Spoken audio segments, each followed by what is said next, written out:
तागूत से बचो, तागूत का इनकार करो। इस्लाम का सबसे बड़ा गुनाह क्या है? तागूत। अपने अंदर का तागूत नहीं नजर आता। तागूत किसे कहते हैं? शुरू अल्लाह के नाम से जो बड़ा मेहरबान नहायत रहम फरमाने वाला है। नाज़रीन कराम, तागूत क्या है? तागूत किसे कहते हैं? इस्लाम में तागूत की क्या अहमियत है? आज हम मुख्तसर लेकिन गहराई में ये जानने की कोशिश करेंगे कि तागूत के अमूमी, लग़वी और इस्लामी क्या मानी है। तो चलते हैं तारीख़ के उराकों में इसे तलाश करते हैं।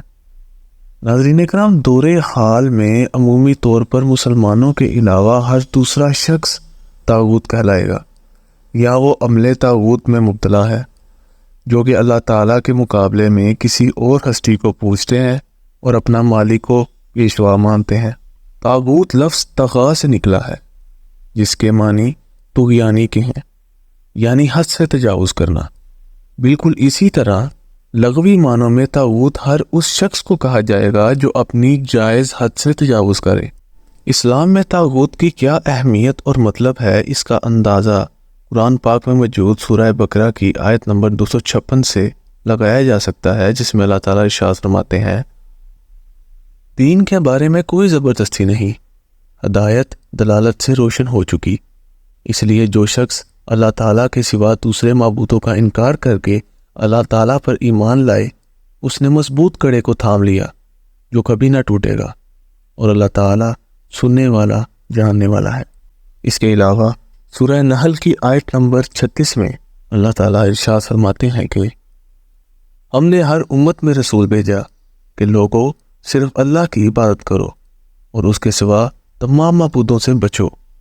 बस बाज़ लोगों को अल्लाह ताला ने हिदायत दी और बाज़ पर गुमराही साबित हो गई। बस तुम खुद ज़मीन में चल फिर कर देख लो छुटलाने वालों का अंजाम कैसा कुछ हुआ। इसके अलावा सूरह मुम्तहना की आयत नंबर 4 में अल्लाह ताला फरमाते हैं, मुसलमानों, तुम्हारे लिए हज़रत इब्राहीम में और उनके साथियों में बेहतरीन नमूना है, जबकि उन सब ने अपनी कौम से बरमला कह दिया कि हम तुमसे और जिन जिन की तुम अल्लाह के सिवा इबादत करते हो उन सब से बिल्कुल बेजार हैं। हम तुम्हारे अकायद के मुनकर हैं। जब तक तुम अल्लाह की वहदानियत पर ईमान ना लाओ, हम में और तुम में हमेशा के लिए बुग़्ज़ो इदावत ज़ाहिर हो गई।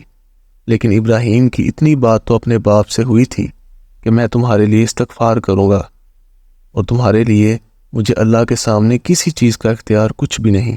इसके अलावा सूरह यासीन की आयत नंबर 60 में अल्लाह ताला इरशाद फरमाते हैं, ए औलाद आदम, क्या मैंने तुमसे कौलो करार नहीं लिया था कि तुम शैतान की इबादत ना करना?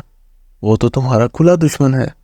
इसके अलावा सूरह निसा की आयत नंबर 60 में अल्लाह ताला इरशाद फरमाते हैं, क्या आपने उन्हें नहीं देखा जिनका दावा तो ये है कि जो कुछ आप पर और जो कुछ आपसे पहले उतारा गया है उस पर उनका ईमान है, लेकिन वो अपने फैसले गैरुल्लाह की तरफ ले जाना चाहते हैं। हालांकि उन्हें हुक्म दिया गया है कि शैतान का इनकार करें। शैतान तो ये चाहता है कि उन्हें बहका कर दूर डाल दे।